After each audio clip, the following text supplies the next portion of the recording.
Good day, everybody. My name is Jeff King. I'm one of the sales leaders here at InflowCX.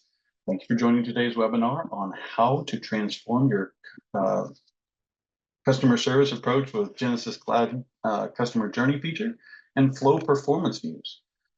In this session, we are can be joined by our expert, Richard Dixon. He'll walk you through the process of enabling the customer journey feature, equipping agents with detailed interaction histories that enable them to anticipate customer needs and deliver personalized support. Additionally, you'll learn how to effectively set up flow performance views, which provides insights into service patterns and self-service effectiveness. So for today, before we jump in, want to talk about one thing real quick. We do have one upcoming webinar for November. It's the 21st, next week, overcoming workforce management challenges with one of our other experts, John Watkins. Like I said, my name is Jeff King. I'm one of the sales leaders here at Inflow. I want to talk a little bit about who we are. We'll talk about right into our topic of the customer journey. We'll talk about flow performance, and then we'll have any question and answers period for anyone that's submitted anything in the chat. If not, we'll be able to give you some contact information later to allow you to reach us on some of those questions that you may have. Who we are. Oh my gosh. I'm sure you all know who Inflow is by now, but I'd love to tell you a little bit about us. We help evaluate, deploy, and optimize customer engagement technology. And that's really it. We are not the box. We are all the things that go into the box that help you create what you need for your experience, for your customer effective technology. That's really what we do. We can work with anything from CX to UC and all of the great technology partners that we work with to help you get what you need.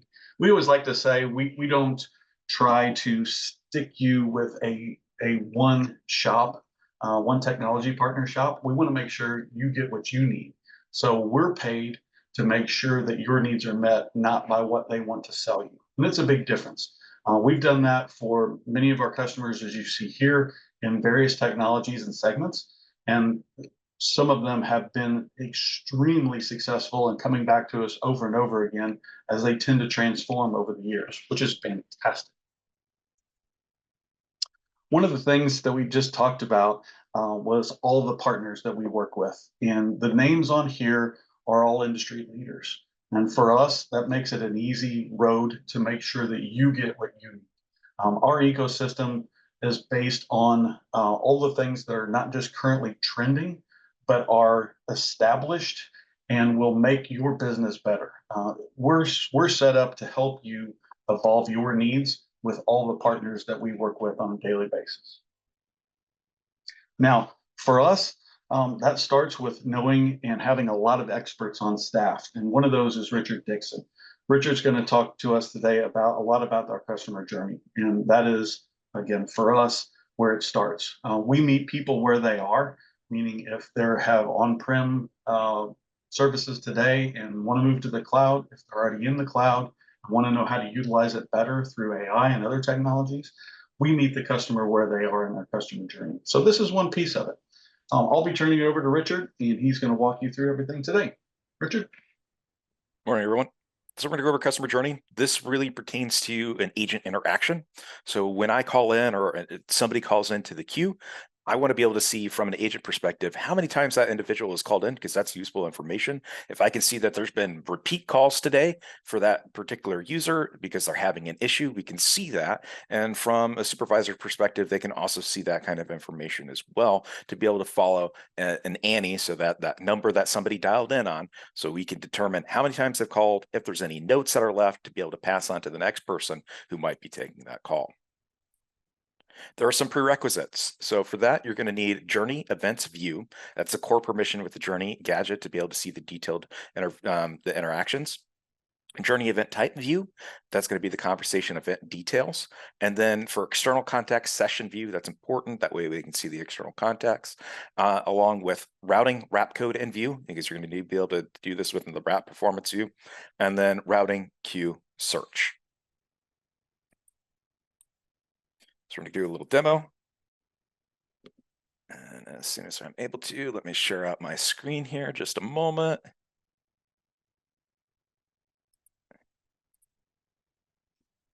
So this is a standard view as an agent that I would be seeing. I'm sitting in a queue currently right now. I'm waiting for a call. So I'm going to call myself here just a moment. I'm going to call into the queue.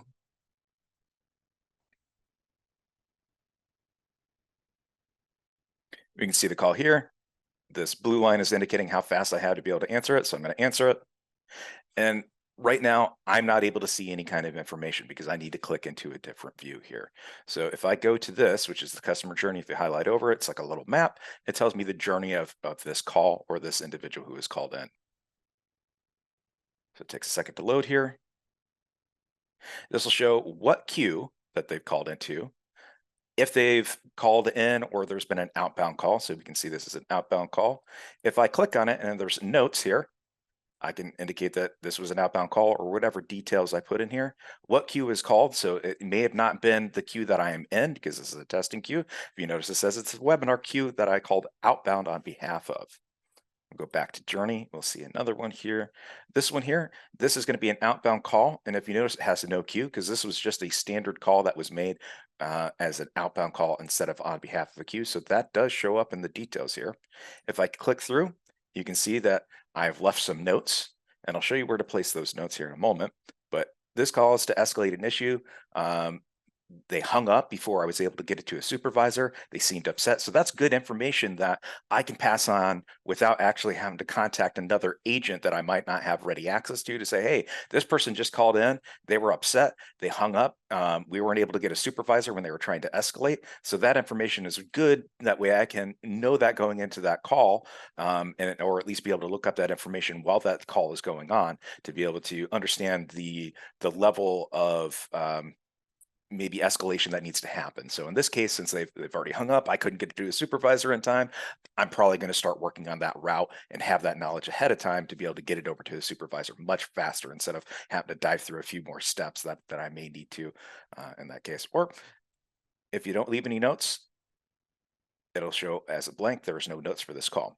Where I'm going to leave those notes, that's going to be here under the notes section. And then anything that I type in here, it will save when I end the call. You have your wrap up codes. This is something that we'll also be going over at another later time. This is going to be the AI powered after call work information that's able to pop up. So I'm going to go ahead and end the call. And then I also need to finish my wrap here. I'm not putting any information in this case. Now that I've entered that information in there, how can I find that later on as a supervisor or as an agent to be able to look over things? Well, I'm going to go into interactions. So I'm going to look for the interactions for today. You can see there's been multiple calls coming in for the testing purposes, so we can have some filler on there to be able to see it. If I click on that interaction, and wait for it to load everything.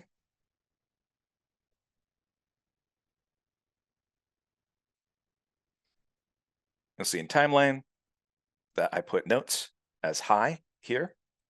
And then if I go into customer journey, for that particular customer. So each interaction that will have this, as long as it's enabled, you can see how many times that individual is called in, what kind of interactions they had, and then I can click on different interactions to get the notes to have a good journey of what's going on with that customer, to have a better broader understanding of what's going on. So if this is a repeat customer that is having issues, we can document that, or this is a repeat customer that has certain information that is critical. It's another easy way to be able to get that information is by using call journeys. All right, I'm gonna go ahead and stop share and we'll move on to the next portion. So this is going to be about flow performance and outcome. This is important to you at a later time after you have a flow built out and you want to see how often somebody is going through a flow and what kind of paths that they're taking. Since our flows don't have that much activity on it, I've taken some screenshots and I'll show you here after we go over what the prerequisites are. In order to be able to view this information, you'll have to have analytics, export data all, analytics flow aggregate view, architect flow search and view, analytics insight configurations view, and then analytics speech and text analytics aggregates view in order to be able to view this. So this kind of gives you an insight of, hey, this has gone to a certain flow. In that flow, it has a couple different options there. Was this call disconnected? How fast this call was disconnected? The average exit of that flow. So how fast does somebody get through point A to point B before it gets to a user? And the outcomes and any outcomes, the averages there. So that'll give you a little bit of information of how fast somebody is going through a flow, whether or not it was performing well. Along with that, then you have a little bit further, which is outcomes. And this is going to go what kind of information that they were looking up. So was this an Annie lookup? So this is going to be something that's in your flow. So we're doing an Annie lookup. Was that successful or did that fail? You'll notice there's quite a few failures here. This is because somebody called in and they weren't already in that database. Along with that, they're going to be, are they authenticated? Can they be authenticated? So maybe their number didn't match, but we can authenticate them another way. They hit the IVR main menu. This is going to be where everybody is basically going through. That's going to be one of the tasks that are set within the flows themselves. And then are they hitting the self-service IVR? Is there any issues with inside there? So that can give you the ability to kind of target and see, hey, maybe people are having a problem choosing a certain option here, and then diving in to be able to look it up. You have different kinds of transfers that are in there based upon what section goes where. So that could be, hey, how many times did this call get transferred within the flow? How many times do they choose to go to a sales team versus an engineering team or a support team? You could set it up there with that transfer to be able to kind of see how many times within a certain given period somebody has done that. All right, go to the demo. I'll show you where to find this information at.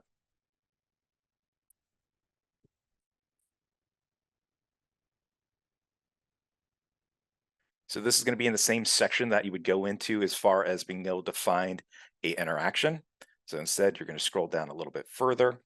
You're going to go to flow performance or flow outcome performance. So we're going to go to flow performance here. As I mentioned, there's not a lot of activity over here. So that's why I was showing you something with a little bit more visuals. You can see that the average flow, it went through very easily. Disconnection. So that information isn't as great for you in this case. Just because it's limited in this case. So this will give you destinations of where it went. And then if we go over to flow outcomes, we can see a little bit more information for a different time. It's all by individual flow, so you can make those choices there. We'll jump over to flow topic detail. This will also give you some more insight to give you kind of, what kind of the interaction was with that. So not only do you have performance, you have outcomes and milestones and topics. So if you have topics that someone is, if you already have that set up, you can see how often that somebody expressed empathy, was there a follow-up later, or there was a greeting, whatever topics that you put in there, that gives you the ability to dive in and really see critical information to help make adjustments to your flow to better improve the customer experience. Go ahead and stop share.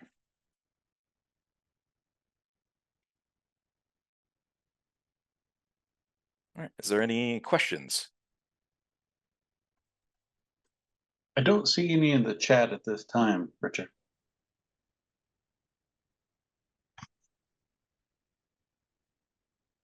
All right.